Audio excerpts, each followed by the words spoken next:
se escuchaba bien, que se escuchaba entrecortado, etcétera.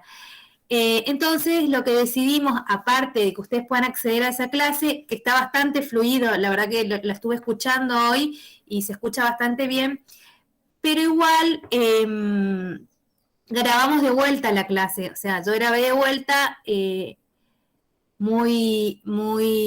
una clase como sintetizada de la presentación anterior, y en la medida de que Google Meet me lo permita, porque hace un día que está bajando y está procesando la clase, voy a subir esa clase, que es básicamente lo mismo que la otra vez, pero bueno, como más correcto, intentando subsanar los errores.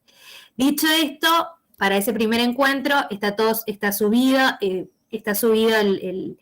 lo que ocurrió la semana pasada. Vamos a subir esta nueva grabación, y también está la clase escrita y la bibliografía correspondiente. Recuerden que tienen que participar. La idea es que ustedes vayan participando. Los que quieran tener el certificado de aprobación del curso tienen que participar de las distintas actividades que le proponemos. Nosotros no vamos a hacer como súper taxativos en el cierre de las actividades, sí en el del trabajo final, porque en el trabajo final tiene como un tiempo en el que tenemos que entregar sí o sí, porque después se cierra, digamos, el aula, pero eso ya lo vamos a ir hablando al final. La primera actividad que nosotros les habíamos propuesto para que realicen era un pequeño foro en el que ustedes puedan recuperar algo de lo que habíamos conversado en la clase, y también lo puedan relacionar con la bibliografía que tienen disponibles, ¿no?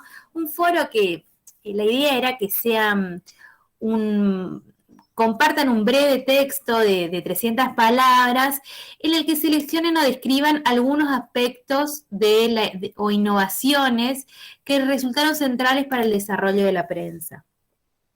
Tomé, digamos, de las intervenciones que hicieron, que son muy interesantes, algunas puntas que fue algo de lo que conversamos, digamos, en la primera clase.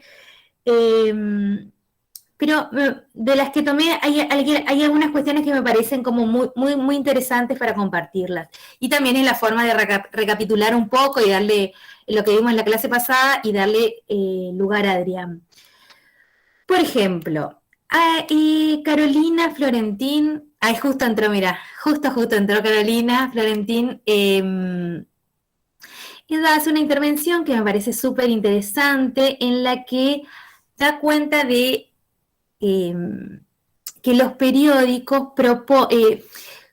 posibilitan nuevas formas de interpretar las imágenes, con la incorporación de ilustraciones, más adelante de fotografías. Y así como también hay como un breve recorrido sobre la prensa de fines del siglo XIX y principio del siglo XX, con las revistas, y cómo todas esas imágenes empiezan a circular y a dar y a tratar de hacer atractiva los nuevos periódicos a ese público lector que se estaba conformando. También varios recuperan eso, ¿no? Que es central y condición necesaria, en cierto sentido, que fue la alfabetización de la población para el desarrollo no solo de la prensa, sino también del periodismo, o sea, para el desarrollo del periodismo en particular, ¿no?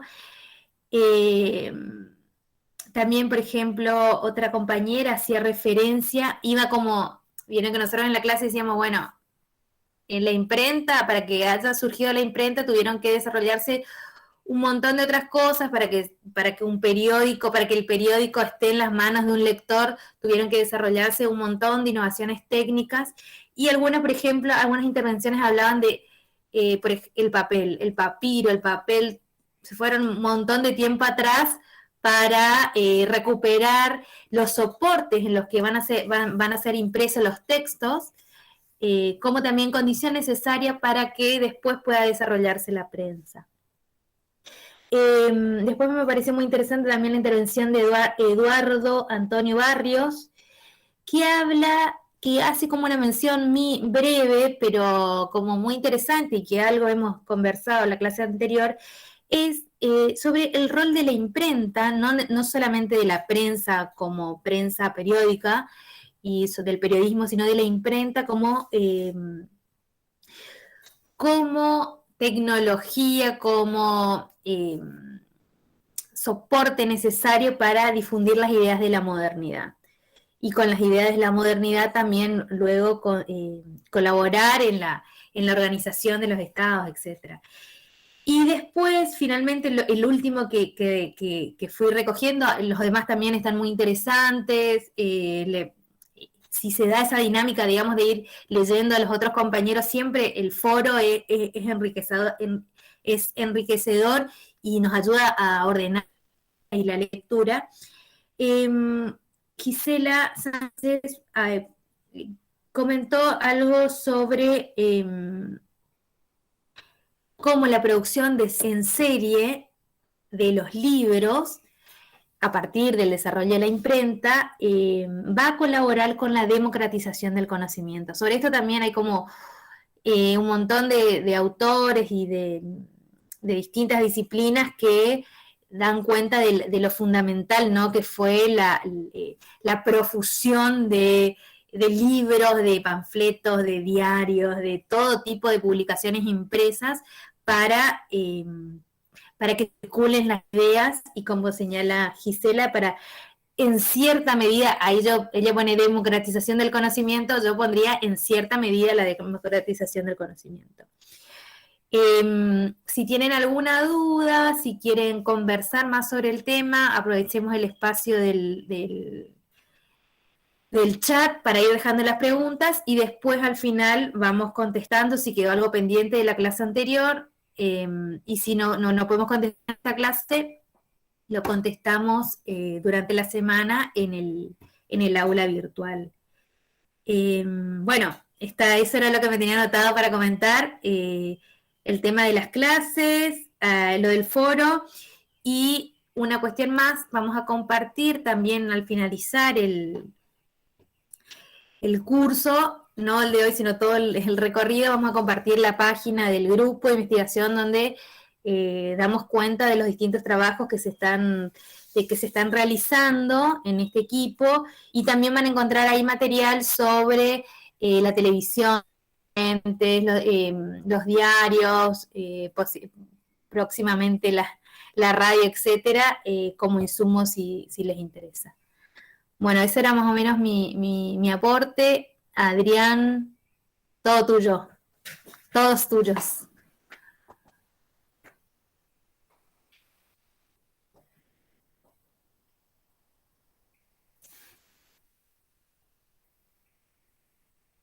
Tengo un problema con mi PDF. Un minutito, por favor. Parece que está. Bueno, bienvenidos. Bueno, la idea de hoy de la clase, de este módulo, es comenzar a pensar sobre las revistas argentinas. Indudablemente, como digamos, una clase no puede alcanzar, digamos, para ver todo eso, digamos, es decir todo y nada a la vez. Entonces la idea de esta presentación, más que nada, es que sea un puente para inquietudes que ustedes puedan tener próximamente. La clase, tengo que aclararles que la clase escrita todavía no la subí, la voy a subir el día de mañana, a la tarde, entonces eso también es importante decirlo. El material lo van a tener también el día de mañana, van a tener ahí también la actividad, entonces no quería subir tampoco un poco una nueva actividad, porque digo, hay una actividad 1 que muchos todavía no participaron, entonces para que no termine de ser un punto de confusión allí. Entonces, bueno, la pregunta es que, no sé si va a funcionar esto, espero que funcione.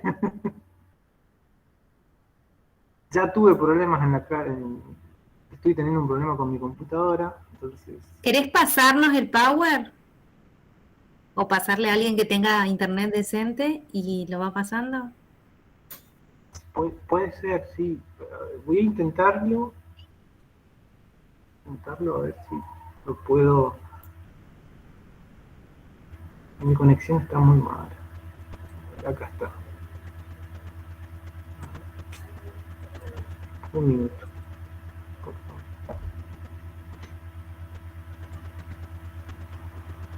Ahí está. Bueno, ahí.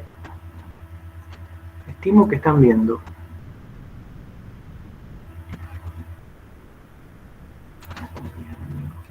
Ahí empezamos a ver. Están viendo el final. Están viendo el final. No vale. Están viendo el desenlace. Denme un minuto, por favor.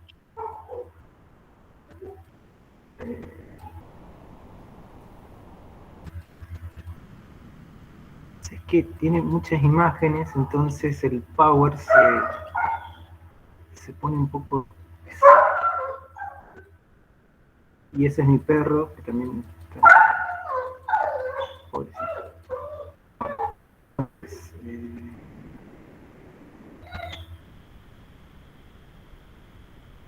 Voy a hacerlo así, voy a ir para atrás. La verdad es que es medio incómodo, pero bueno. Ahí está. Ahí lo veo. Bueno, revistas, acá está. Bien. Revistas. Bueno, lo primero que quizás tenemos que empezar a pensar es cuáles son las características de las revistas, ¿no? La idea de las características de la revista indudablemente tiene mucho que ver a partir de las posibilidades de producción, las posibilidades de impresión que fueron generándose desde el siglo XVI en adelante, ¿no? Entonces, hay una discusión interesante entonces cuando uno busca cuáles son las primeras revistas que fueron publicándose, y uno encuentra como que el siglo XVII en realidad es el siglo de las revistas, y al menos de las primeras apariciones de las revistas en Europa. Y hay una discusión, ¿no?, de revistas literarias, revistas científicas. En definitiva, si uno encuentra, ¿no?, la característica de las primeras revistas, encontrará que el siglo XVII, al menos, es el siglo, al menos que coincide, que fueron las primeras apariciones, las primeras publicaciones de estas revistas, ¿no? De origen literario o de origen o de funcionalidad, digamos, pensadas para una característica científica, ¿no? Entonces, digamos, ese es como un acuerdo que podemos establecer, ¿no? El siglo XVII como el momento en donde se fundaron las primeras revistas. Una de las primeras revistas que se fundan, al menos que tienen estas características literarias, se da en Francia. Y que es esta que ustedes ven aquí, Merquebre, que tiene un punto interesante, digamos, en cuanto a la publicación de esta revista, porque si ustedes lo buscan y lo googlean, encontrarán que permanece todavía, aún con muchísimas diferencias de dueños y de objetivos, pero digo, al menos la marca, digamos, el objetivo de mantener una tradición, al menos de la revista, que se caracteriza ahora ya por ser una publicación de libros, una editorial más que solamente una revista, se mantiene. Entonces, es interesante por ahí para darle una mirada a ese catálogo literario que hay de estas primeras revistas que se fueron creando en la Europa, ¿no? Indudablemente también las primeras revistas de origen y de características científicas que se dan también se mantienen en Europa y concentran un gran prestigio. Y ahora bien, en cuanto a cómo podemos entender o cuáles son las problemáticas que podemos avanzar en torno cuando pensamos en una revista. Hilda Sarlo plantea, ¿no es cierto?, en uno de sus textos, que lo van a tener en el aula, una pregunta que está muy buena porque en realidad yo cuando pensaba y decía, sí, es real, digamos, buena parte de los intelectuales o buena parte de las personas en sí que están alfabetizadas y que viven en ciudades y que forman parte de instituciones, en algún momento se les ha ocurrido esta pregunta, ¿no? ¿Y si hacemos una revista? O sea, es como una pregunta que motiva, ¿no es cierto?, la reunión de personas que tienen determinadas características y en el cual a mí me parece que es interesante destacar que cuando pensamos en una revista y pensamos en la periodicidad de su publicación, en los propósitos, en los objetivos que tiene esta revista, esa revista en determinada, lo que tenemos que pensar también es en el proyecto, ¿no? O sea, cuando vemos a una revista, en definitiva, es interesante ver e identificar qué proyecto existe detrás, si es que se puede identificar fácilmente, en el momento en que se funda o que se crea esa revista. Me parece que eso es súper interesante cuando pensamos la historia de los medios y las publicaciones en general. Es decir, ¿cuál es el proyecto? ¿Quiénes son los que forman parte de esta revista? O de un proyecto en general, un proyecto editorial. Es decir, ¿quiénes son? ¿De dónde vienen? ¿A quiénes estará dirigido? O sea, qué público están pensando estas personas para ese proyecto? ¿Cuáles son esos intereses que ellos piensan que pueden ser identificados en ese público, ¿no? Cuando pensamos en revistas también estamos pensando en distintos momentos de producción. El siglo XIX fue un siglo en América Latina importantísimo. ¿Por qué? Porque se conformaron los estados nacionales. Es decir, pasamos de esas repúblicas sin estado a conformaciones de estados modernos. Y en esa conformación de estados modernos, la prensa política, como lo desarrolló Andrea, o la prensa en sí, tuvo un rol protagónico, porque permitió que los caudillos o líderes pudieran sostener una idea y difundir una idea sobre un estado, sobre una sociedad determinada. Las revistas también. Las revistas también acompañaron ese proyecto. Entonces, las ideas de la nación estuvieron en estas primeras revistas del siglo XIX muy presentes. Ahora bien, a mediados de la década del 20, del siglo XX, indudablemente esas características ya fueron disruptivas, es decir, ya no hay esa característica de la conformación de una revista al estilo de conformar ciudadanos nacionales, sino que ya es otra característica, son otras características, porque las sociedades, y en el caso de Argentina, la década del 20, como también Andrea lo mencionó, rescató la aparición de la radio, por ejemplo, va a generar otra dinámica dentro de la sociedad argentina y también latinoamericana, es decir, los cambios que se van a producir también afectan indudablemente a las revistas. Y la década del 60, que es el boom de las publicaciones, va a tener otras características y las revistas van a ocupar otro lugar también. Ahora, en estos momentos, igualmente después de la década del 60 hacia los 90 y en la actualidad, las revistas asumen otra característica en la era digital. Para eso también les voy a dejar un ensayo que me parece que es interesante, que salió en este año, que ha escrito Horacio Tarcus, sobre el desarrollo de las revistas desde una perspectiva histórica.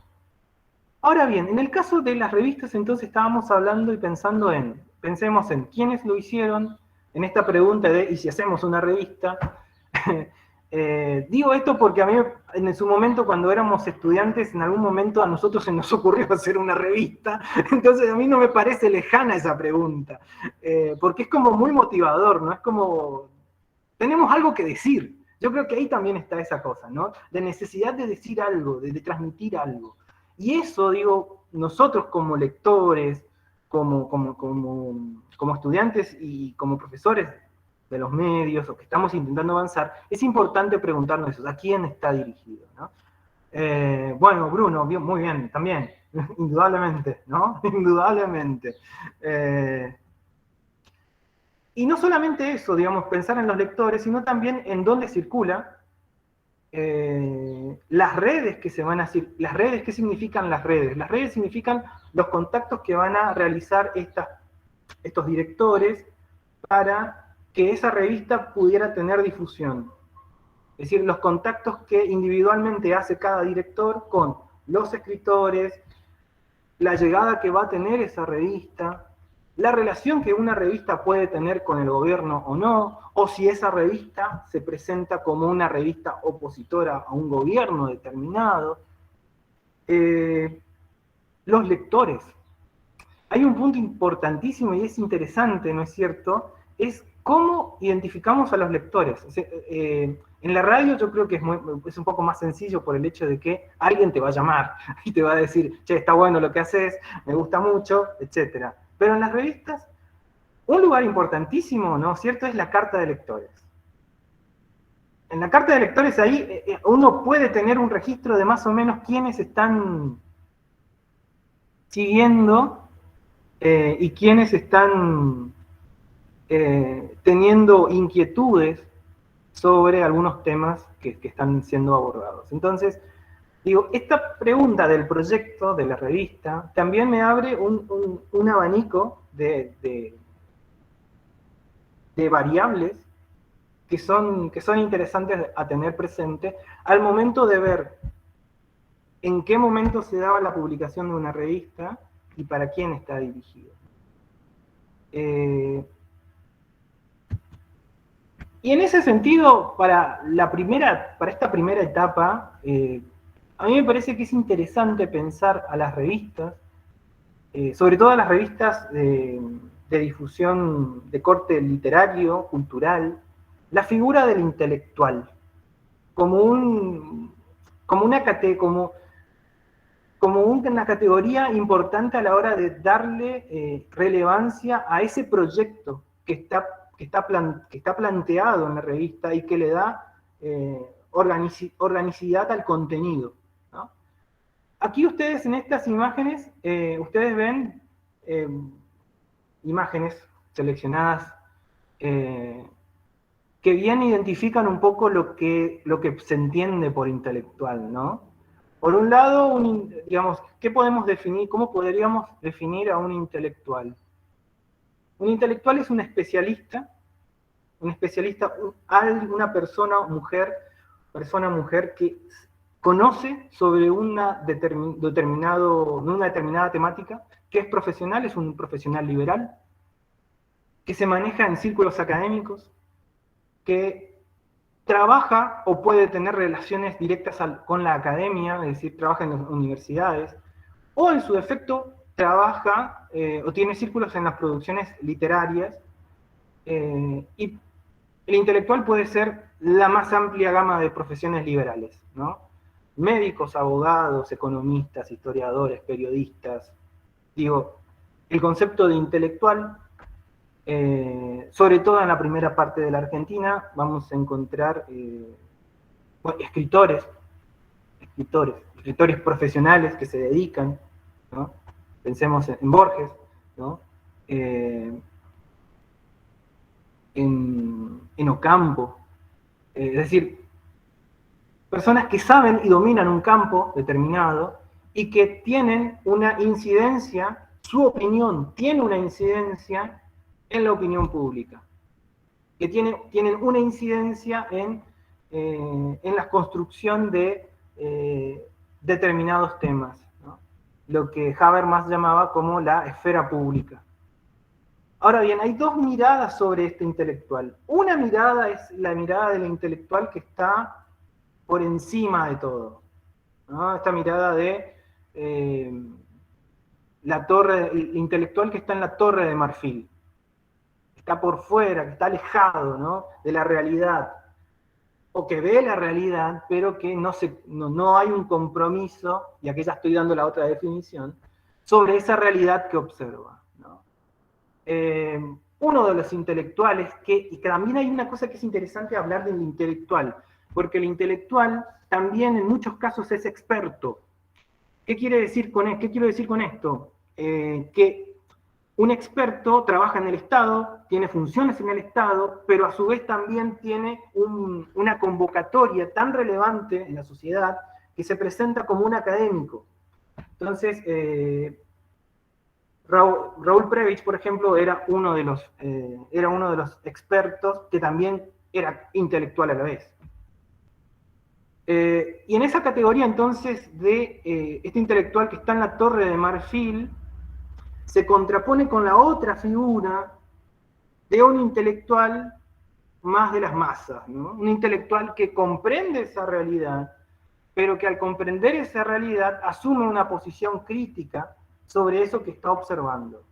Entonces, cuando hablamos de un intelectual y cómo ese intelectual está atravesado en las revistas, tenemos que tener en cuenta esta mirada, ¿no? Intelectuales que hacia principios del siglo XX en la Argentina tenían estas características de vivir en la Torre de Marfil, y hacia la década del 60 vamos a tener otro tipo de intelectuales comprometidos con una realidad que van a estar influenciados por un contexto político internacional, que van a asumir un intelectual más de vanguardismo, influenciados por el existencialismo de Jean-Paul Sartre. Es decir, un intelectual en el cual asumir el compromiso para cambiar esa realidad es relevante. Entonces, en ese sentido, esta diapositiva marca esas dos diferencias. Podemos comprenderlo como un intelectual orgánico o un intelectual asumido desde un lugar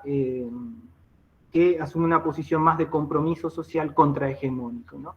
Esas características de estos intelectuales se evidencia en la producción de las revistas, ¿no? Y en estas producciones de las revistas, entonces, podemos tener la conformación de lo que se llama en las características de los intelectuales la conformación de un campo determinado. El campo intelectual en Argentina, o el campo intelectual, el campo intelectual en América Latina también, es decir, ese campo intelectual que entra en disputa entre los distintos miembros. Las revistas entran en esa disputa, ¿no? La producción de las revistas, quienes los escriben, entran en esa disputa de cuánta relevancia tiene esa revista en rol a la disputa que se dan con otras revistas y con otros intelectuales. Esta teoría del campo la desarrolla Pierre Bourdieu y justamente plantea una jerarquización de sujetos, de individuos, de personas, en relación a lo que produce, pero no solamente a lo que produce, sino a en dónde lo produce, con quién se relaciona, y cuál finalmente es, cómo finalmente es valorado eso que produce, ¿no? Es increíble, pero por ejemplo, uno analizando producciones, al menos para los expertos intelectuales, lo que nosotros encontramos en algunos casos es que durante el momento en que ellos vivieron, no fueron básicamente famosos, y después de que murieron, muchos rescataron esas producciones y terminaron teniendo como un capital importantísimo. Entonces, eso es interesante de tenerlo también presente. Entonces, teniendo en cuenta estas definiciones de intelectual, la conformación del campo, y dentro de esto, cómo la revista asume un lugar protagónico, podemos hacer una definición sui generis sobre categorías sobre revistas, ¿no? En qué lugar podemos categorizar a las revistas, ¿no? Podemos encontrar revistas hegemónicas, las cuales se encuentran dentro de un proyecto hegemónico, un proyecto global, un proyecto que domina la sociedad. Revistas contrahegemónicas, debo corregirlos. Las revistas contrahegemónicas generalmente están asociadas en este sentido a partidos políticos que están vinculados o disociados al poder de turno. Revistas que son emergentes, las características de las revistas emergentes tienen la particularidad de mantenerse en el tiempo como una revista hegemónica, pero que perdura solamente un tiempo y que luego terminan convirtiéndose en la última categoría de revistas residuales. En estas 4 categorías que se plantean, indudablemente estamos hablando de esto: redes de difusión, redes redes de difusión, redes de quienes escriben, cuántas publicaciones se dan, las portadas, cómo son las portadas, qué tipo de dibujos hay, si tiene color, si no tiene color, si, todo eso entra dentro de esas características que estamos mencionando, ¿no? Y en todo este tipo de estas características, de estas revistas que hablábamos, también tenemos que pensar a la revista como ese proyecto, como un programa colectivo, ¿no? Independientemente de que exista un director, independientemente de que exista un conjunto de personas que tengan un staff de larga duración en la revista, tenemos que pensar en ese programa colectivo. Y a mí me parece súper interesante en este caso de poder lograr identificar a ese programa, ¿no? A ese programa colectivo. Ahora bien, teniendo en cuenta de, bueno, hacia dónde y dónde podemos encontrar revistas. Aquí tengo buenas noticias y tengo malas noticias. La primera gran noticia es que buena parte de ellas se encuentran en internet, al menos todo depende de gustos, indudablemente, pero revistas de tipo literarias, sociales y culturales, buena parte de estas revistas se encuentran en esta página. Archivo Histórico de Revistas Argentinas, aira.com.ar. ¿Qué tiene de interesante e importante? Es que tiene una impresionante cantidad de archivos y son gratuitos. Y eso me parece que es importante, ¿no? A la difusión de contenidos. Nada, esto es muy bueno, ¿no? Sobre todo lo que tiene que ver con revistas de tipo literarias y culturales, ¿no? Van a encontrar mucho de ese tipo. Inclusive hay historietas de la década de los 80. Digamos, hay una cosa, es para entrar y tener tiempo y darle con el clic hacia adelante, porque uno encuentra muchas cosas que me parecen que son interesantes. Ahora, las malas noticias es que como existen páginas que están todavía funcionando, hay páginas que no funcionan más. Esta es una de ellas, es Ruinas Digitales de Arqueología Comunicacional. Realmente es una lástima que no funcione más esta página, porque la cantidad de información que tenía esta página de revistas de tipo política, de la década del 50, 60 y 70, de los 40 también tenía, era impresionante. Realmente era apabullante, ¿no? Teníamos desde el descamisado 1 hasta el último que sabía, todos los de... tenía muchísima producción. Aquellos que estudian peronismo, era la meca.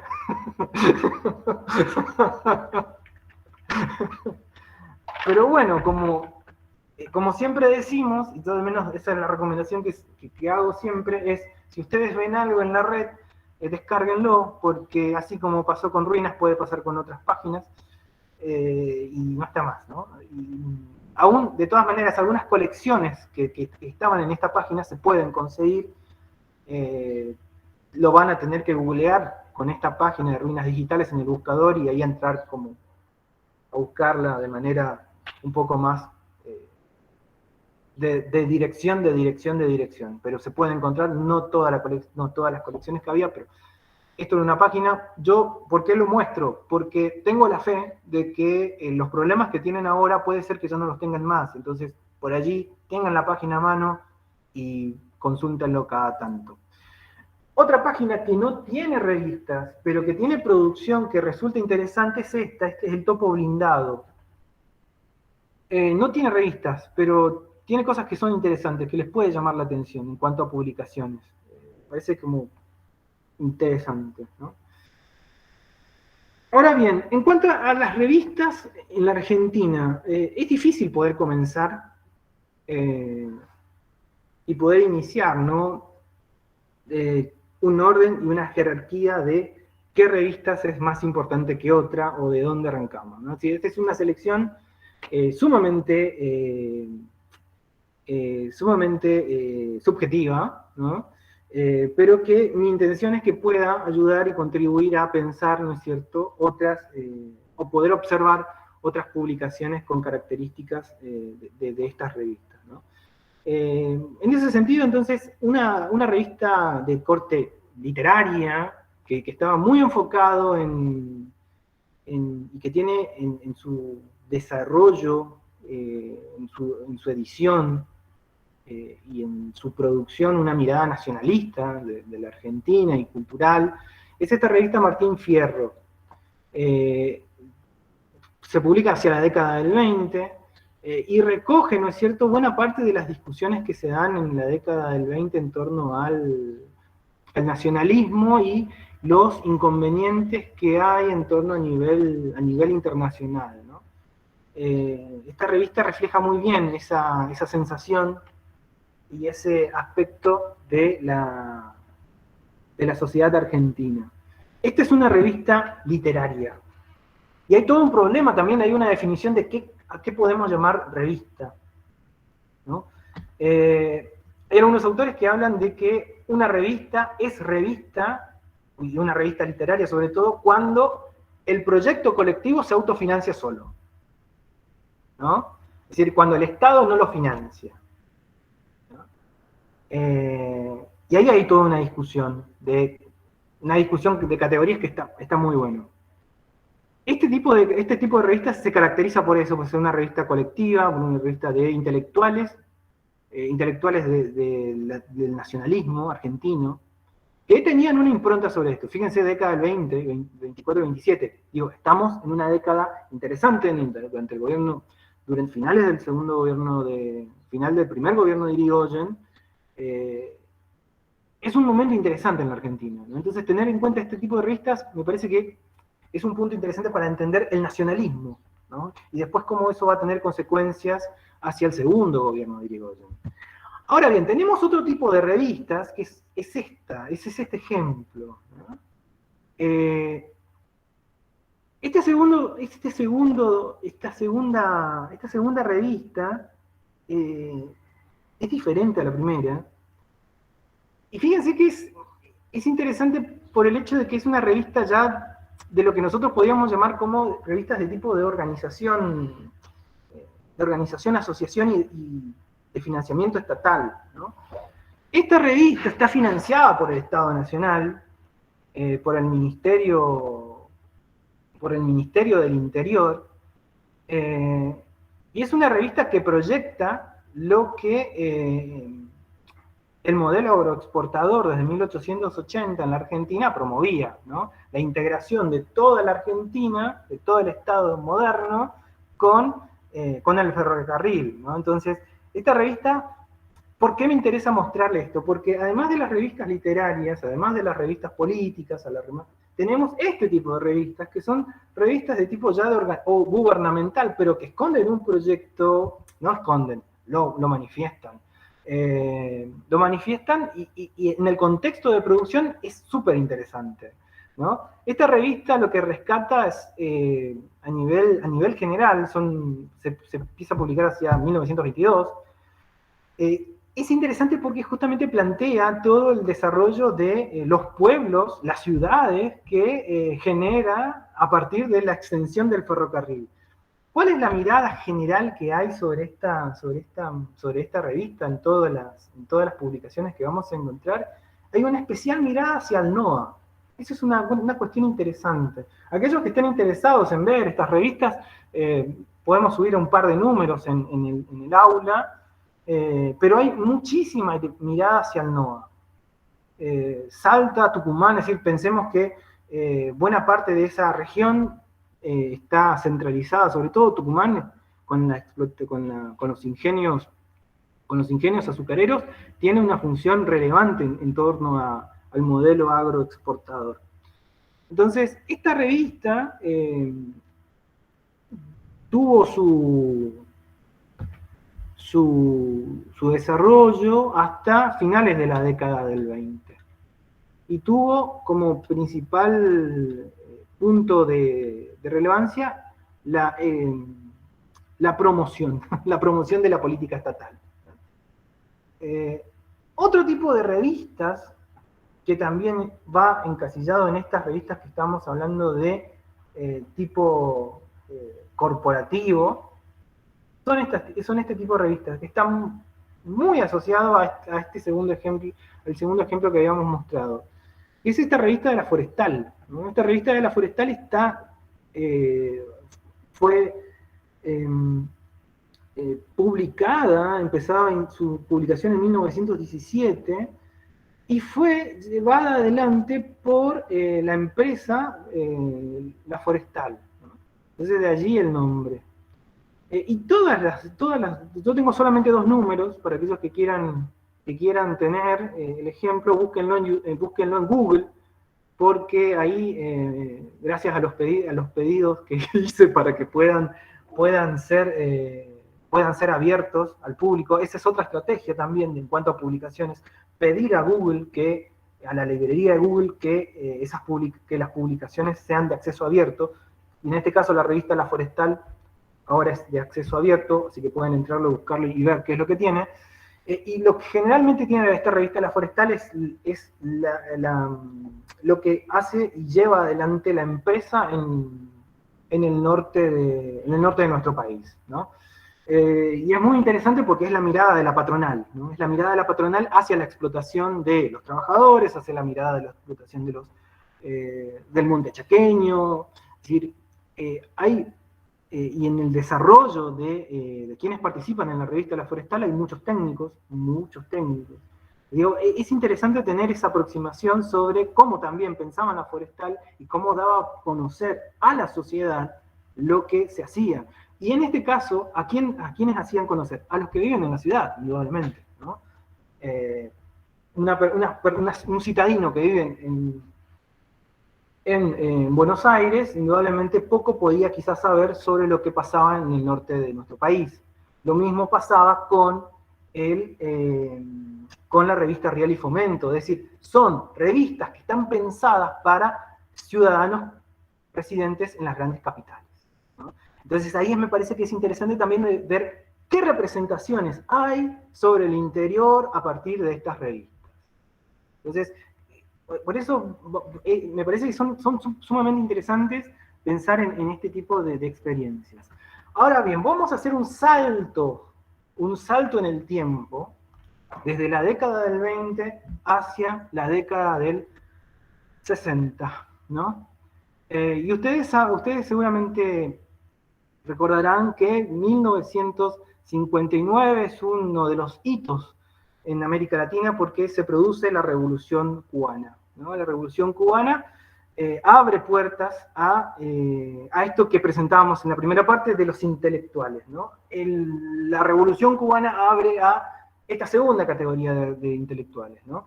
Y la revista de Casa de las Américas es una publicación, es una revista que se produce en Cuba, y donde buena parte de los intelectuales de izquierda publicaron. ¿Y por qué estamos hablando de esta revista? Porque esta revista tuvo influencia en toda Latinoamérica. Porque buena parte de los intelectuales, como Debray, que es uno de los intelectuales francés, intelectual que está dentro de los considerados como el padre del foquismo que se lleva adelante en América Latina, conjunto con el Che Guevara. Esta revista, ¿no es cierto?, para la izquierda fue muy, muy importante, fue muy relevante, ¿no? Porque mantiene intelectualmente la discusión de qué se tiene que hacer desde el marco de la revolución en el marco de la Guerra Fría. Entonces, digo, la revista como un espacio de discusión y de difusión de ideas es interesante de tenerlo presente. En el caso de la Argentina, para hacerlo, no quiero detenerme quizás mucho, Regis Debray es uno de los autores fundamentales para entender el rol del intelectual marxista, junto con Sartre, para pensar el concepto y la transformación de ese concepto de intelectual y cómo podemos verlo en la revista. En la Argentina lo que podemos ver, bueno, son múltiples revistas que tienen este enfoque y que se evidencia en el desarrollo de este giro, ¿no? Este giro a la izquierda, y que se traduce en las revistas. Buena parte estaban Ruinas Digitales, como les dije, y esto sí les voy a subir en el aula, son archivos de esta revista que representa esta década, que es Cristianismo y Revolución, ¿no? Ya el título de Cristianismo y Revolución marca, ¿no es cierto?, estas ideas que están marcando mediados del siglo XX, ¿no? Tenemos la teoría de la teología de la liberación, ¿no?, con una iglesia quebrada en el sentido de dos sectores muy marcados, y donde fíjense que en una de las tapas, aquí aparece justamente la gran representación de esta revista, que es Camilo Torres, ¿no? Camilo Torres, que fue sacerdote guerrillero de Colombia, es tomado por Cristianismo Revolución, que vale decir, Cristianismo Revolución es una revista argentina, y que adopta, ¿no es cierto?, justamente todas estas tensiones de promover, ¿no es cierto?, la revolución desde una mirada montonera, ¿no? Porque en definitiva, el cristianismo de revolución está dentro de lo que se conocen y se enfocan como revistas de montonera, ¿no? Es decir, estamos hablando y estamos pensando ya que en la Argentina, en la década del 60, se consolida la nueva izquierda. Fíjense, yo aquí tengo toda la colección también, vamos a señalar algunos para que ustedes puedan verlo y tomar lectura como ejemplos. Fíjense, la nota editorial del primer número de la revista dice así. Esto es parte del primer número, dice. Nota editorial, señalando la necesidad de ubicación consciente y comprometida en el proceso revolucionario que nos toca vivir. La reflexión se detiene principalmente en el panorama de Latinoamérica y el tercer mundo y en la actualidad política de nuestro país. La dirección asume desde el vamos la responsabilidad de ir presentando los signos de nuestros tiempos para interpretarlos y fijar a partir de ellos las actitudes y la conducta del compromiso cristiano y revolucionario. Es decir, esa es la nota, cuando pensamos en esto del proyecto colectivo. Creo que hablando y pensando de cristianismo y revolución, poniéndolo en un contexto de producción, no hace mucho más información, pero digo, viendo la editorial, uno ya tiene más información hacia dónde va, ¿no? Y la publicación de Cristianismo y Revolución perdura hasta 1971. Este es uno de los últimos números que avanza, ¿no es cierto?, hacia el 71, ya un poco hacia el 71, América Latina ya estaba en un proceso.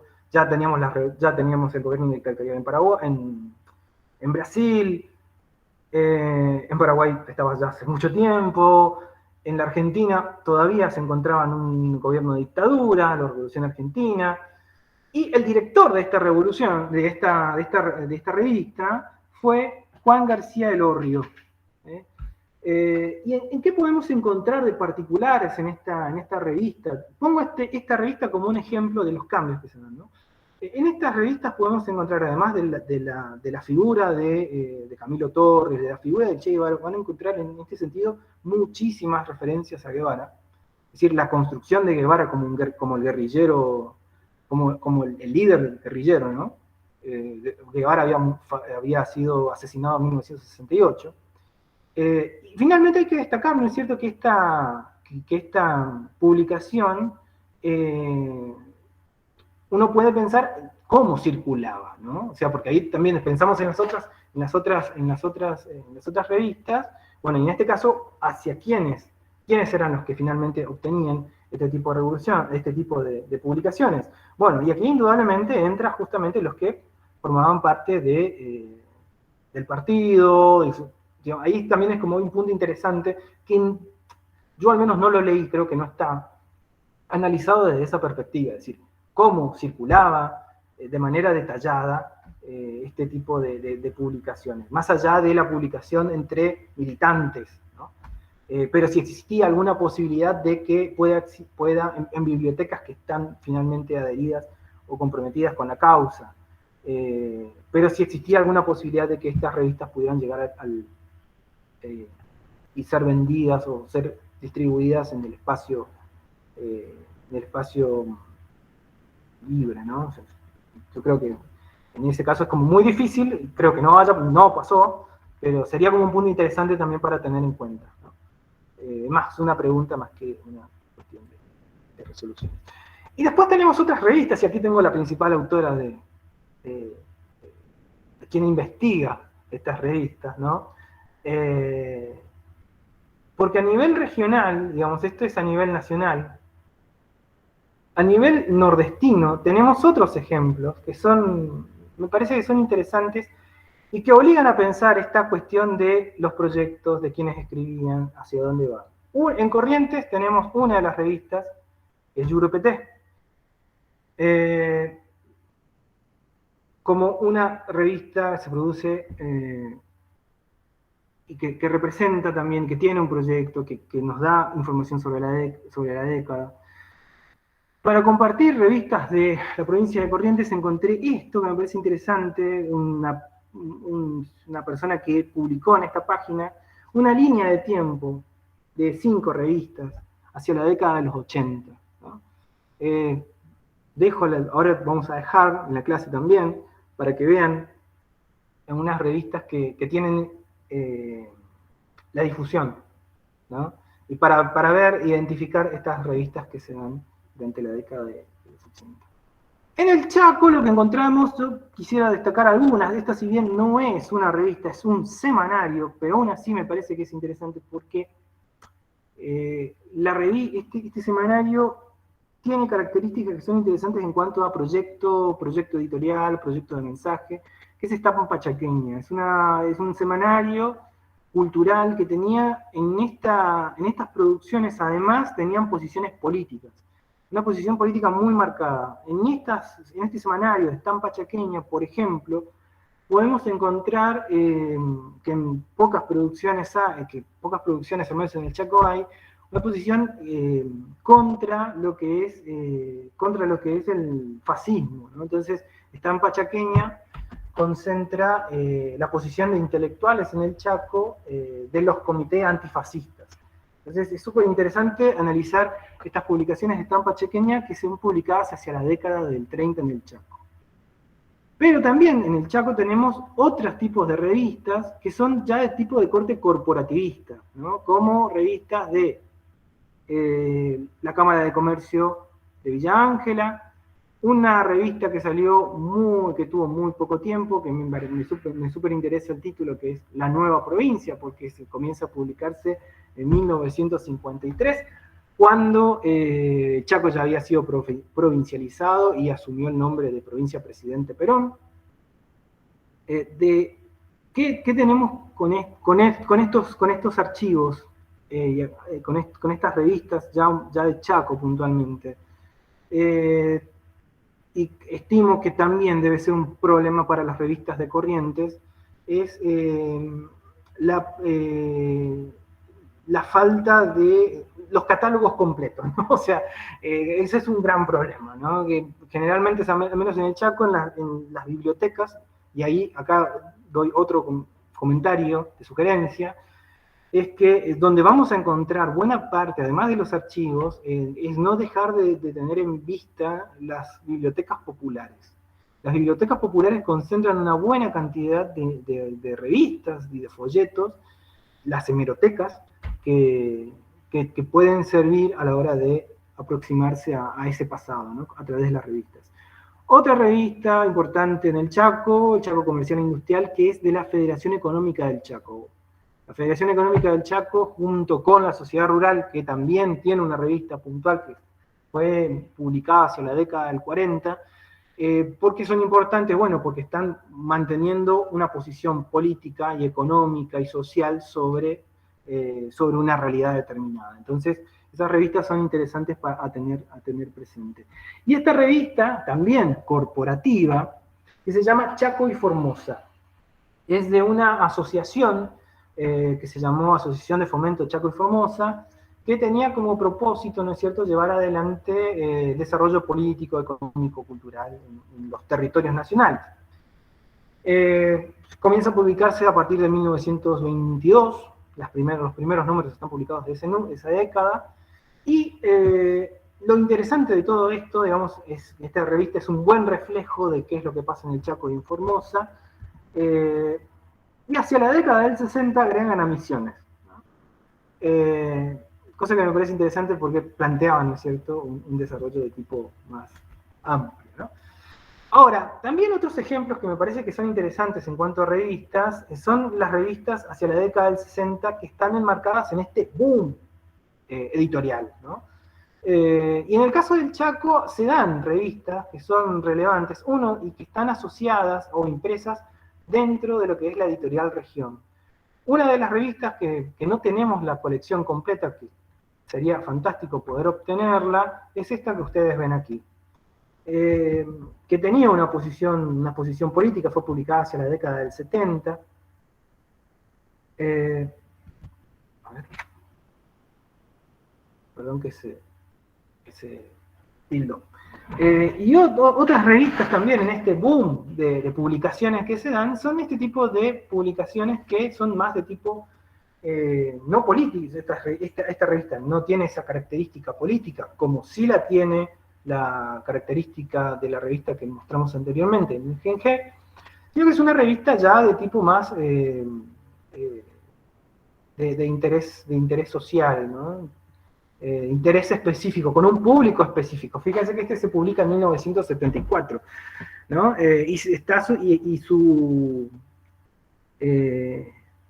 Asumo que conocen el programa Zapucay, ¿no? Está asociado justamente el director de la revista, justamente es el señor Lagranja, ¿no? Y otros proyectos que se dan también, que comienzan hacia la década del 70, son estas revistas que están un poco más localizadas, y me da pie para iniciar las últimas diapositivas, que es la revista Inmigrante, ¿no? La revista Inmigrante se publica, el primer número se publica en 1974, y tiene como objetivo, ¿no es cierto?, el recuerdo o la conmemoración de la fiesta inmigrante que se dan Las Breñas.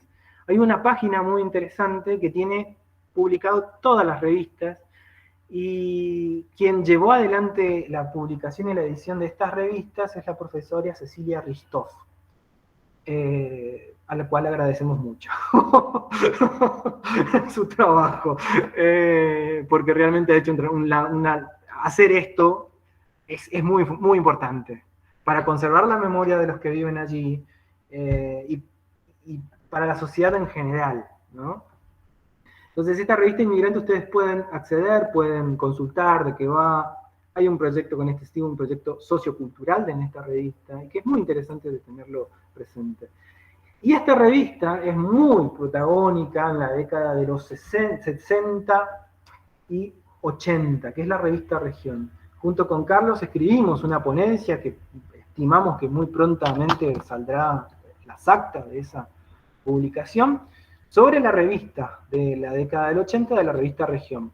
Es una revista de tipo, la primera versión de la revista Región en el Chaco tiene una característica más de tipo intelectual, donde, por ejemplo, vamos a tener a escritores como Guido Miranda. Los que viven en Chaco seguramente sabrán que Guido Miranda ha sido uno de los intelectuales más referenciados en la sociedad chaqueña. Y hacia la década de los 80 se produce nuevamente una edición de la revista Región muy diferente, con otras características, a la revista de la década de los 70. Fíjense que el nombre de la revista Región, y acá también hay otro punto importante para cuando analizamos las revistas, es el nombre. ¿Por qué le ponen ese nombre? Bueno, en la década del 70, cuando se le pone el nombre de región, es en pleno momento en que se estaba discutiendo la región nordeste. Entonces, estaba muy en boga el concepto de región, de regionalidad en la sociedad chaqueña, sociedad correntina, formoseña y misionera. Entonces, el proyecto de consolidar la región, la revista Región, inclusive como subtítulo en la primera edición decía, una región madura, es una señal interesante de posición política e intelectual de los que están escribiendo. Y finalmente, quisiera destacar una revista que es una revista de mi lugar, ¿no? Que es la revista Algodón, ¿no? Y acá, ¿por qué hago referencia a esto? Porque empezamos a hablar de revistas nacionales, de revistas internacionales, revistas que han sido un quiebre, revistas de alcance provincial, y vamos al final a revistas locales. Revistas que se producen en pueblos, revistas que se producen en ciudades, pero que merecen nuestro interés. En este caso, la revista Algodón, que fue publicada, el primer número fue publicado en 1995 y termina su publicación en el 2003. Yo no me acordaba que era en el 2003. ¿Por qué es interesante esto? Porque al menos para mí fue importante porque yo crecí leyendo esta revista, porque se publicaba acá y estaba bueno porque lo dejaban en una quiniela y vos te ibas y retirabas y lo guardabas y estaba bueno. Y como ustedes ven acá, ¿no es cierto? Ven un registro, ¿no es cierto?, de las cosas que pasaban en la localidad. Fíjense esta imagen, ¿no es cierto?, de una señorita que está cumpliendo 15 años, es decir, es una revista social, ¿no? Entonces, es interesante, ¿no?, tener en cuenta eso, esa escala de análisis también, de hacia dónde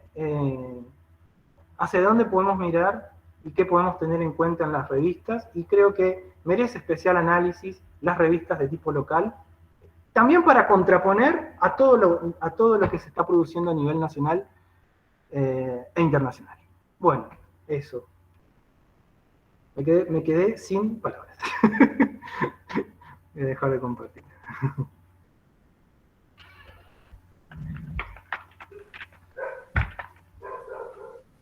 Bueno, ¿alguien tiene alguna pregunta, alguna duda, algún comentario para hacer? Creo que estamos ladrando los perros. ¿Cuánto ver?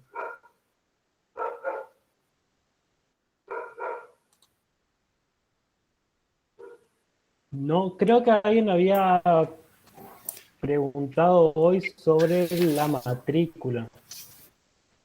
¿Cuál es el código de matriculación para contestarle y seguir con los otros comentarios? Ahí en el aula virtual. Sí, Sebastián Altave había preguntado, ¿sabes qué, Sebastián? Estuve buscando, yo no tengo acá a mano la automatriculación, pero te vamos a mandar un mail con el código, ¿sabes? Si querés dejarnos acá en el chat tu mail, seguramente lo tenemos, pero es más fácil si nos lo dejas y te mandamos el código. Hola, buenas tardes. Sí, precisamente les mandé un correo porque en realidad tuve un problema con el aula, pues estoy cursando ahí y no sé qué pasó, digamos, y no hubo matriculación, así que voy matriculándome y bueno, necesitaba el código nomás porque encontré el curso y ya envié el correo, así que esperaré que me respondan nada más y ahí con eso podría ingresar al aula para ver las actividades y demás. Así que gracias. Dale. Sí, para ahí dejamos esto, lo operativo para el final.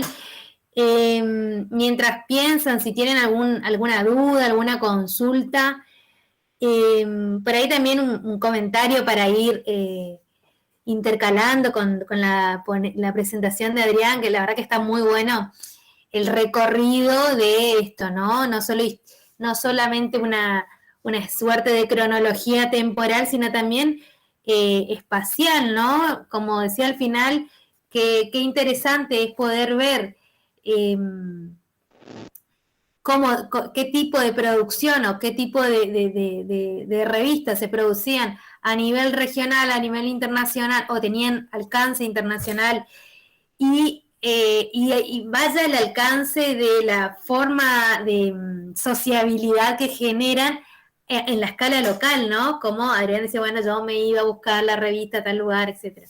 Entonces, bueno, todas ocupan un espacio como súper significativo y forman parte de la historia cultural y también de la historia social en distintas escalas. Entonces quería hacer un comentario respecto a esto un comentario y una pregunta también un poco, ¿no? A dos cuestiones. A ver qué crees, qué te parece. Vos,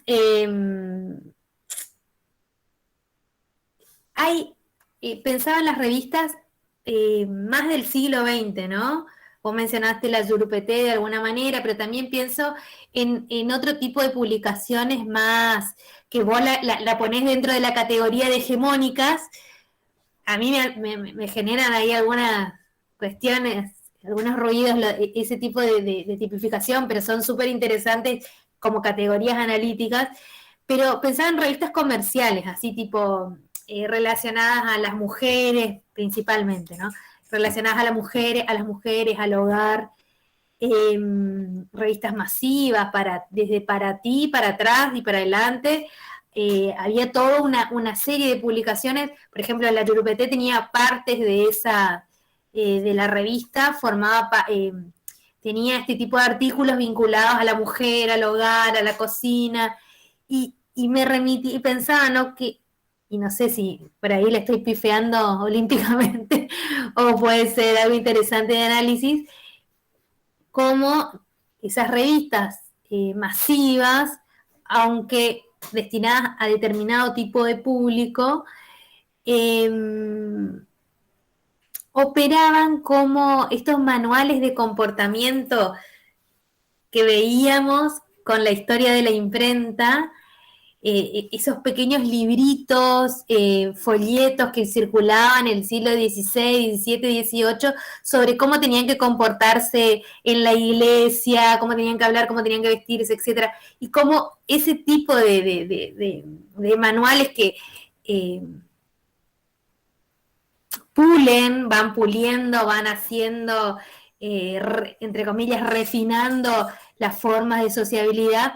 Después, en el siglo XX, nos vamos a encontrar con las revistas que ocupan ese lugar, ¿sí? Que le van a decir, con todo lo que hoy miramos de una perspectiva crítica, etcétera, pero que le van a dar como instrucciones a las mujeres, bueno, cómo se tienen que vestir, qué es adecuado para un lugar, qué es adecuado para otro lugar, como me acuerdo de algunas cosas que hemos visto respecto a cómo poner la mesa, cómo recibir gente, etcétera.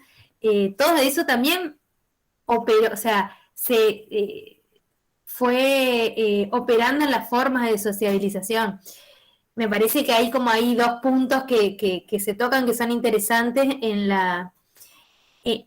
lo que nosotros venimos planteando como parte del curso, pensar la historia de los medios de comunicación, cómo va operando en la historia social también, ¿no? Y después me pareció súper interesante, y por ahí también se los recomendamos un montón, el texto de Sarlo de los folletines, porque hay algo, no específicamente sobre ese libro, pero sí sobre algunos aportes de ella, sobre el rol del intelectual, ¿no? El rol del intelectual en la revista. Ahora sí vamos a otro tipo de revistas, que son las revistas en las que se ponían en discusión las ideas, no eran solamente ideas políticas, ¿no? También eran ideas sobre el arte, sobre la cultura, sobre la sociedad, sobre la enseñanza, incluso las primeras revistas que vos haces referencia, también eran, por ejemplo, nosotros tomamos las primeras revistas científicas. Entonces, como todo eso, todos esos proyectos intelectuales que están atados a las publicaciones también nos dan pistas para pensar sobre cierto tipo de discusiones que se dan en determinados momentos, que pueden ser discusiones como muy cerradas a determinados núcleos, pero que después trasvasan las fronteras de esos núcleos y circulan en el resto de la sociedad. No sé, no era una pregunta, era más un comentario, pero por ahí podrías ir en eso. Si te parece, la pregunta sería, si te parece, respecto a lo primero, si te parece que son similares las revistas masivas de este estilo del hogar, incluso de las revistas educativas, ¿no? A que esos manuales de comportamiento o otro tipo de publicaciones anteriores. Sí, para mí sí, también, ¿no? O sea, digamos, en ese sentido a mí me parece interesante el hecho de esto del proyecto, ¿no? Hacia dónde va la revista y a quién va dirigido. Creo que ahí está, hay un lector que, o se estima que hay un lector que va a hacer eso, claro, hay un lector modelo. Vos sabés que pienso también que tanto las revistas como, que eso también es otro mundo re lindo para verlo, que son las publicidades, las caricaturas que se dan. Ahí está la conducta. Yo tengo patente, pero realmente patente, en los diarios del Chaco y en revistas, donde se promocionaba el uso de la pasta de dientes, de cepillarse los dientes todos los días. Y se hacía referencia a que es en una caricatura en donde la mujer que no se lavaba los dientes iba a quedar soltera. O sea, en ese nivel de violencia, ¿no? Así, ¿no? Entonces, claro, ahí hay un proyecto, hay una bajada, hay muchas cosas que dicen, ¿no? Así que sí, está bueno poner el lente desde ese lugar, porque uno puede encontrar muchas cosas ahí que a simple vista quizás uno no lo puede ver, ¿no? Súper. Muy buenas tardes, Adrián, excelente la ponencia, simplemente acotar, ¿no? Muy buena la semblanza que hiciste de Chaco, y aquí en Corrientes también hay un panorama muy particular, lo que fue en su momento la revista Iberá, por ejemplo, que sirve para investigadores hoy, para que se investigue en realidad lo que es el chamamé. Hay un gran rescate de música, de autores y también de literatura, ¿no? Que se da en esta revista, que creo que comenzó siendo dirigida por, se me va el nombre, Pedro Mendoza fue uno de los últimos directores. Esta revista fue muy importante para el rescate del chamamé, ¿no? Justo hoy que se le da mucha publicidad, yo creo que esta revista guarda muchos autores que inclusive desaparecieron, que no llegaron a publicar. Cosa particular ocurre en los medios. Fíjate que en Corrientes se da la gran discusión hoy de que posee una literatura tardía, ¿no?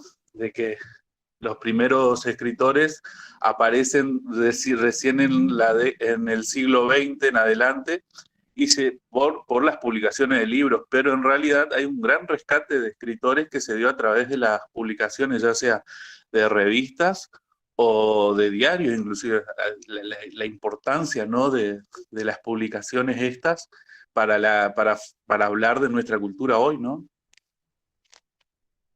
Sí, súper interesante, Heraldo, súper interesante, sí. Y yo de curioso, ¿esas revistas dónde están? La de Iberal, yo sé que la Fundación Memoria del Chamamé tiene una gran colección, no sé si tiene todos los números, y que la están digitalizando y que están en su página, en la página de Fundación Memoria del Chamamé, por ejemplo. Qué lindo. Sí, yo quería, muy buena la intervención de Heraldo. Yo quería mencionar, bueno, hay una parte que me perdí porque tuve que salir a hacer una cosa, pero yo quería comentar, bueno, que en otra facultad yo doy una materia que tiene que ver con las revistas culturales, ¿no es cierto?, que es en la Facultad de Artes de la UNE, y bueno, siempre interesado, ¿no es cierto?, por toda la investigación que hace Adrián de las revistas. Es un especialista, digamos, dentro, digamos, de su perfil de investigador, digamos, en este tema.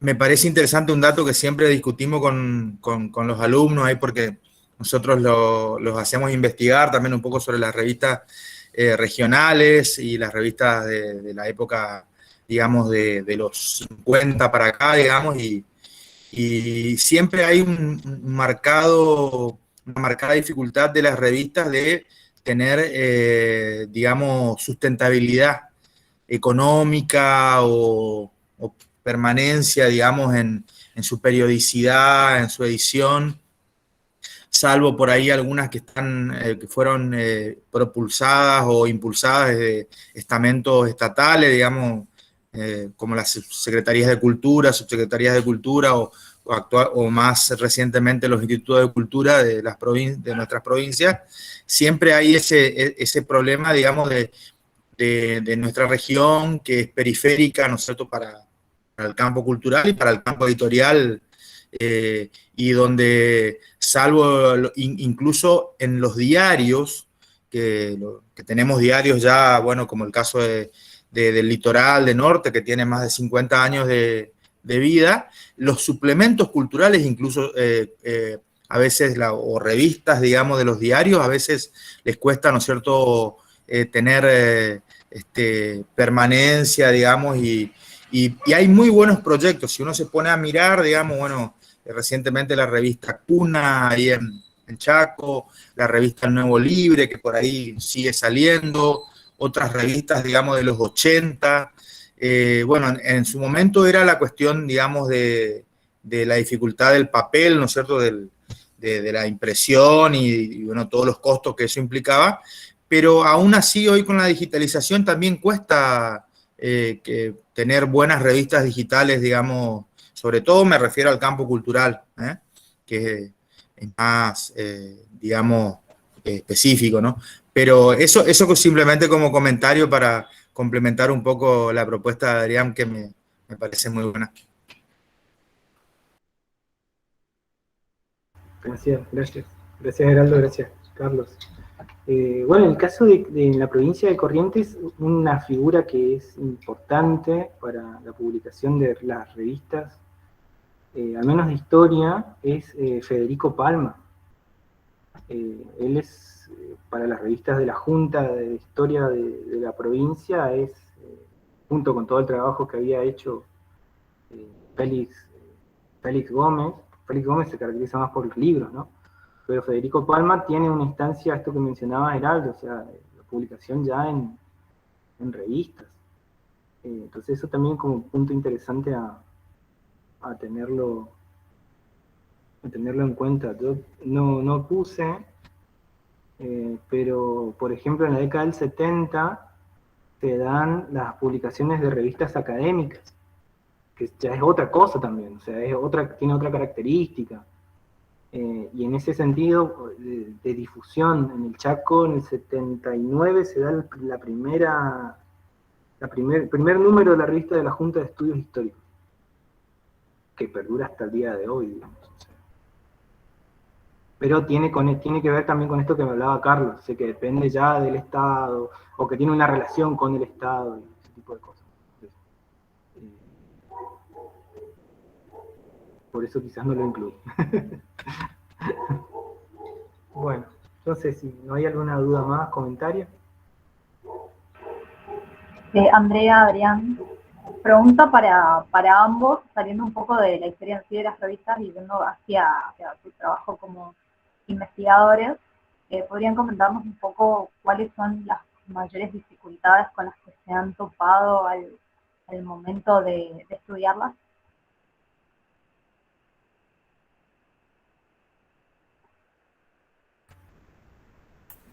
¿Empezás vos o empiezo yo? Sí, no sé. Yo diría... Perdón. Sí, Andrea.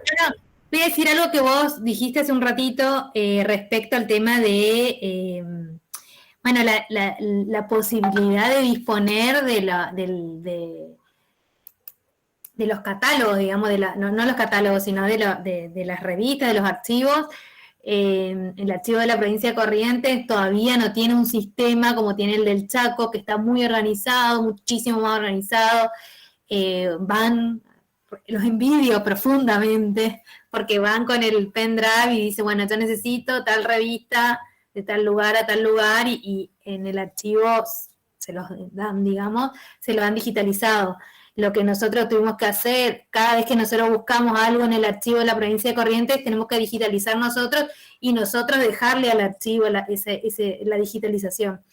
Entonces, respecto a la cuestión material, creo que es una gran dificultad el acceso a las revistas, a conseguir que estén completas, digamos, las colecciones completas prácticamente no no hay colecciones completas de revistas. Nosotros, para la Yurupeté, que estuvimos trabajando con una compañera del otro grupo, del NESEPS, compramos revistas en anticuarios. O sea, hicimos nosotros nuestro propio catálogo de 3 formas: comprando revistas de anticuarios de Casa Antigüedades, con el catálogo del archivo de la provincia de Corrientes y con el archivo nacional, con la Biblioteca Nacional. Entonces, esa es como una dificultad operativa. Sí, para mí esa es una de los principales límites. No sé, Adrián, ¿cuáles son los tuyos? Sí, también, ¿no? O sea, el hecho de la dificultad de acceso es un problema. Y también, digamos, además del acceso, quizás la falta de trabajo, sistematización, claro, de alguien que diga, bueno, de tal año a tal año se publicó esto. Y que ese trabajo, que parece como menor, terminan siendo los más importantes. De decir qué es lo que hay en cada lugar, en cada etapa. O sea, hacer los catálogos de eso que en muchos archivos no hay. Yo ahora, por ejemplo, Fátima Valenzuela hizo para la Junta de Historia, en la última revista que salió, un catálogo sobre todos los archivos de Chaco. Todos los archivos. Y eso es valioso, porque vos agarrás la revista y ya tenés una radiografía más o menos de qué hay en cada lugar. Y eso realmente es muy bueno. Así que yo los animo, si quieren hacer ese tipo de trabajo, háganlo. Porque está bueno. Nos ayuda, nos ayudamos entre todos. Sí, Bruno. Bueno, yo estoy escuchando bastante atento. Me enteré de este curso, capacitación, a través de Instagram. Mi señora de Villa Ángela. Yo soy de Arregueira, provincia de Buenos Aires. Es una localidad mediterránea, sí, al sudoeste, limitando con La Pampa. Estamos a 700 kilómetros de Capital Federal, o sea, la dimensión también, ¿no? de la provincia. Y bueno, me resulta interesante, ¿no? lo que ustedes están comentando en esto de las relaciones de poder también y cómo se van configurando a lo largo de esta diferentes estadios que vos ibas mencionando, ¿sí? Y por ahí también se me venía a la mente la ruptura entre la modernidad y la posmodernidad, ¿no? Entre el fin y el umbral, digamos. Y un poco también lo que es más actual, lo que es la cultura del capitalismo tardío, ¿sí? Mucho más complejo porque directamente ya la visión es más fragmentada de la realidad, ¿sí? Vos hablás esto de hegemonía, contrahegemonías, emergente. No digo que no existía a principios de siglo, pero se acentúa mucho más ahora. Bueno, y acá en mi zona es totalmente, la prensa, ¿sí? Es totalmente hegemónica y responde a los patrones tradicionales de poder, ¿no? El poder real, como se lo llama. Obviamente sociedad rural, la unión industrial. Acá lo más conocido como medio masivo, ¿sí? Digamos, en cuanto a la prensa escrita, la Nueva Provincia también. Por eso cuando vi un archivo que decía la Nueva Provincia, digo, wow, o sea, no entendía mucho hasta que lo explicaste. No, la Nueva Provincia es un diario de Bahía Blanca que viene de los sectores más espurios, ¿sí? Porque sinceramente viene de los sectores de aquellos que torturaron y también desaparecieron personas, fundado en 1908, y obviamente siempre fue un diario contra el peronismo, ¿sí? Lisa y llanamente, y eso se ve y se nota también en la influencia que tiene en una sociedad de baja intensidad de participación política, ¿sí? Acá la intensidad de participación política es casi escasa, no existe prácticamente, o sea, la gente no se involucra, no le interesa, ¿sí? Hay una especie de anomia, de apatía, ¿no? Con respecto a todo lo que pueda ser político e intelectual. Digo, hablando de esto de lo intelectual, acá no hay muchos círculos que vos digas, bueno, de divulgación, ponele, científica, demás cuestiones, no lo digo que no lo haya, sí, por ahí en Bahía Blanca, sobre todo sí, pero bueno, tienen dos enfoques, o son de muy derecha o de muy izquierda. Pero bueno, también hay, por ahí yo digo compañero del campo popular porque me identifico con dicha corriente, ¿sí? Pero bueno, es interesante, lo he escuchado y bueno, me quedo con esto, ¿sí? De obviamente, de cuánto ha configurado, ¿sí? En el caso de la zona donde vivo, ha configurado las mentes, porque es así, ¿sí? Ha operado de esa forma a través de dos medios masivos de comunicación, uno en su momento impreso como La Nueva Provincia y otro la radio LU2, ¿sí? Que también es una radio del mismo patrón que La Nueva Provincia, o sea que acá la gente no tiene muchas opciones, o compra el diario con esa orientación política o escucha programas de esa orientación política. Así que bueno, sí, sería como un poco cuello de botella, digamos. Así que bueno, interesante. Sí, por ahí, Bruno, es con lo que hablábamos del proyecto, ¿no? O sea, ese proyecto colectivo o proyecto, pues, como preguntarle al medio, no a la persona, sino preguntarle a eso que está escrito o a eso que escuchamos, dónde está, ¿no? ¿Dónde está el mensaje y hacia dónde va? Me hiciste recordar que en Villa Ángela hay una movida muy buena ahí en cuanto a publicaciones. Al menos hacia la década del 60 y 70, muy interesante lo que hay ahí. No sé dónde están esos archivos, pero se vincula con esto que hablaba Rebeca, que nos preguntaba Rebeca. Encontramos a cuentagotas. Y cuando encontramos a cuentagotas te aparecen más preguntas que respuestas. Claro. Y a mí me pasa eso. Yo tengo más preguntas que respuestas en muchos casos. Sí, tal cual. Y bueno, y los medios, como vos decías, acá había un semanario que se llamaba Reflejo, ¿sí? Que bueno, que era un semanario, en principio fue de contrahegemonía, por así decirlo, hasta que falleció la editora, y directora a la vez, bueno, después se fue tornando un poco más conciliatorio con el gobierno local, pero bueno, también habían estas cuestiones, ¿no? De cumpleaños de 15, cuando iban a hacer diferentes actividades deportivas, como los partidos de fútbol, ¿sí? Donde, bueno, por ahí había un árbitro donde le daban con un caño, digo, estas cuestiones más propias de pueblo. Pero bueno, nada, bastante entretenido. Muy interesante lo que cuenta Bruno. Yo quería mencionar nomás un caso que me parece que no es tan conocido, de revista cultural, más digamos así a nivel metropolitano, pero es el caso de, no sé si acá la conocen, de los años 70, de la revista Expreso Imaginario.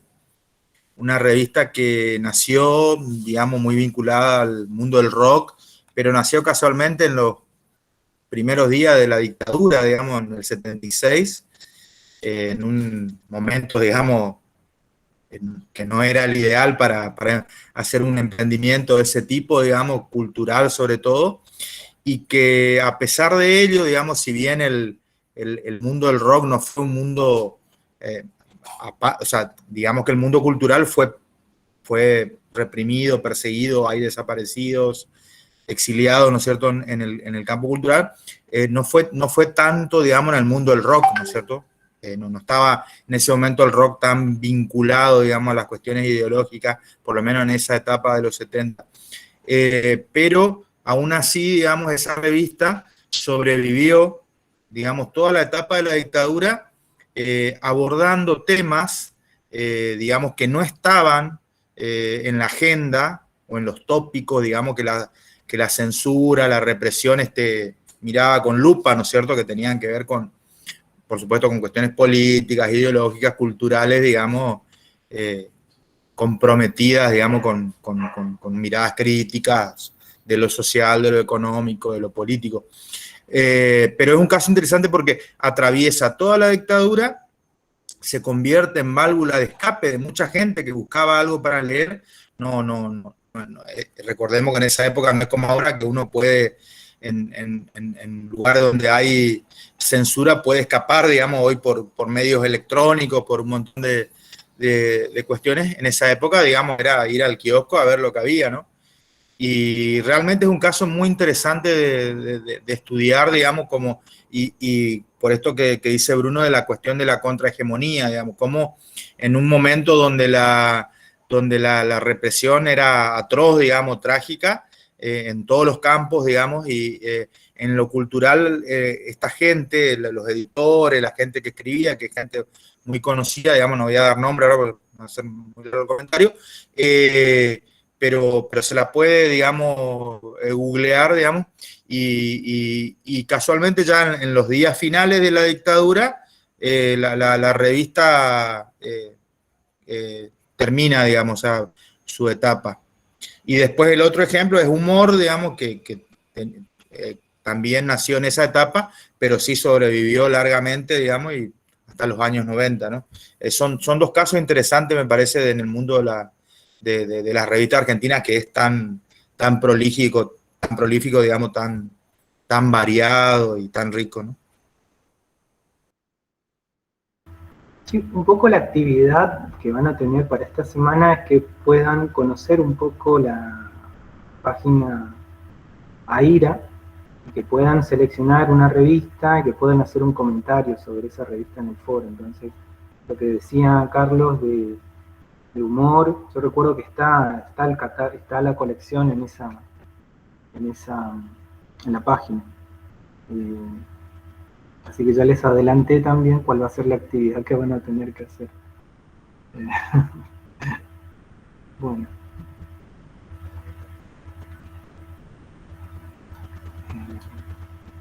No sé, ¿les parece que vayamos cerrando? Voy a dejar de grabar en todo caso.